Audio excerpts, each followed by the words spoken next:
Iran की सड़कों पर जनसैलाब उमड़ पड़ा है। सत्ता के खिलाफ खुला विद्रोह जारी है और पुलिस और प्रोटेस्टर्स के बीच झड़पें की खबरें भी सामने आ रही हैं, जबकि अंतर्राष्ट्रीय स्तर पर भी ईरान पर दबाव बढ़ रहा है। अमेरिका के राष्ट्रपति डोनाल्ड ट्रंप ने कहा कि अगर सुरक्षा बलों ने प्रदर्शनकारियों पर गोलीबारी की तो अमेरिका कड़े कदम उठाएगा। किसी की भी आवाज दबाने की कोशिश की गई तो हम छोड़ेंगे नहीं।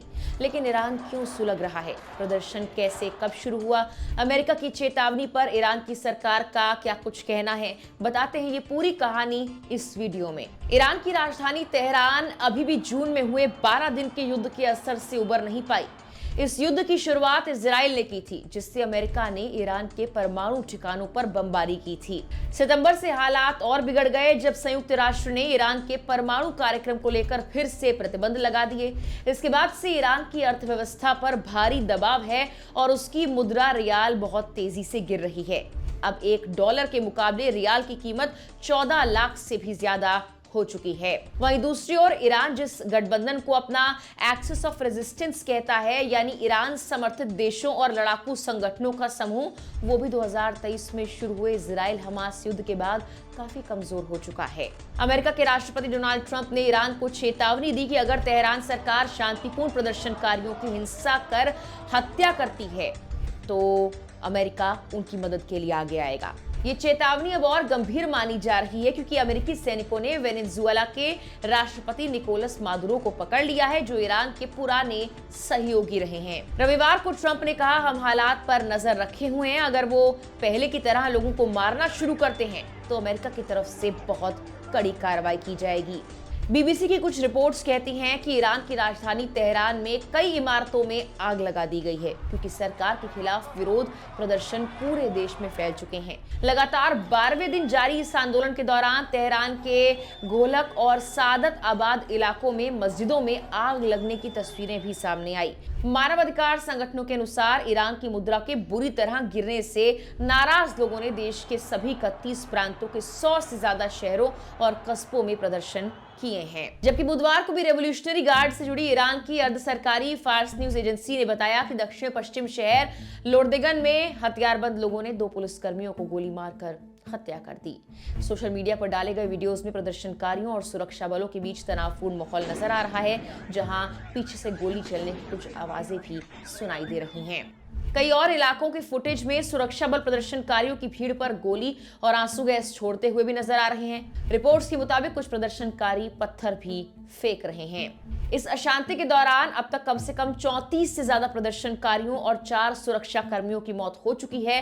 करीब 2200 प्रदर्शनकारियों को अरेस्ट भी किया जा चुका है। बीबीसी फारसी ने 21 लोगों की मौत और उनकी पहचान की पुष्टि की है, जबकि ईरानी अधिकारियों ने 5 सुरक्षा कर्मियों की मौत की बात मानी है।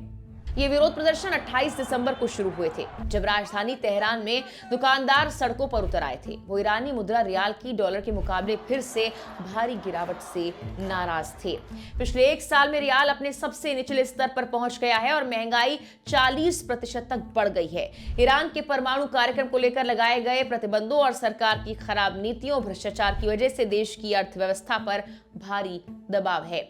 जल्द ही विश्वविद्यालय के छात्र भी इन प्रदर्शनों में शामिल हो गए और यह आंदोलन दूसरे शहरों तक फैलता चला गया। कई जगहों पर भीड़ देश के सर्वोच्च नेता अयतुल्लाह अली खामेनेई के खिलाफ नारे लगाती सुनाई दी और कभी-कभी पूर्व शाह के निर्वासित बेटे रजा पहलवी के समर्थन में भी नारे लगे हैं। रियाल की कीमत गिरने से ईरान में आर्थिक संकट और गहराता जा रहा है। मांस, चावल, रोजमर्रा के खाने पीने की चीजों के दाम बढ़ गए हैं। देश पहले ही करीब 40% सालाना महंगाई से जूझ रहा है। दिसंबर में ईरान सरकार ने सब्सिडी वाले पेट्रोल के लिए नई कीमतें लागू की। इससे दुनिया के सबसे सस्ते पेट्रोल में शामिल ईरानी पेट्रोल भी महंगा हो गया और आम लोगों पर बोझ पड़ता चला गया। अब सरकार हर 3 महीने में पेट्रोल के दाम की समीक्षा करेगी, जिससे आगे और बढ़ोतरी हो सकती है। इधर हाल ही में ईरान के सेंट्रल बैंक ने दवा और गेहूं को छोड़कर बाकी सभी सामानों के लिए सस्ती डॉलर रियाल दर खत्म कर दी। इसके बाद खाने पीने की चीजों के दाम और तेजी के साथ बढ़ने की आशंका है। ये विरोध प्रदर्शन दिसंबर के आखिर में तेहरान के व्यापारियों से शुरू हुआ और देखते ही देखते अब पूरे देश में आग की तरह फैल चुका है। शुरुआत में लोग सिर्फ आर्थिक समस्याओं को लेकर ही नाराज थे, लेकिन जल्द ही प्रदर्शनकारियों ने सरकार के खिलाफ नारे लगाने शुरू कर दिए और अब ये प्रदर्शन दूसरा मोड़ ले चुका है। लोगों का गुस्सा दरअसल पिछले कई सालों से अंदर ही अंदर बढ़ रहा था, खासकर साल 2022 में 22 साल की महसा अमीनी की पुलिस हिरासत में मौत के बाद। उस घटना के बाद पूरे देश में बड़े पैमाने पर प्रदर्शन हुए थे, लेकिन हाल के प्रदर्शन वहां की सरकार के लिए सबसे बड़ी चुनौती बन गए हैं, वो भी तब जब अमेरिका ने ईरान को चेताया है।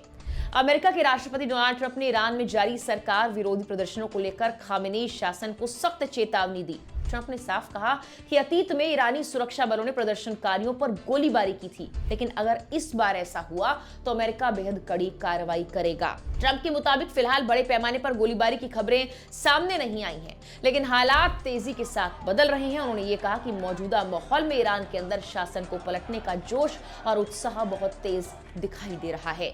ट्रंप का ये बयान ऐसे वक्त में आया जब ईरान की सड़कों पर गुस्सा उफान पर है और खामेनेई शासन हर कदम दबाव में उठाता नजर आ रहा है। अमेरिका की ये चेतावनी तेहरान की बेचैनी बढ़ा रही है। फिलहाल के लिए इस वीडियो में इतना ही।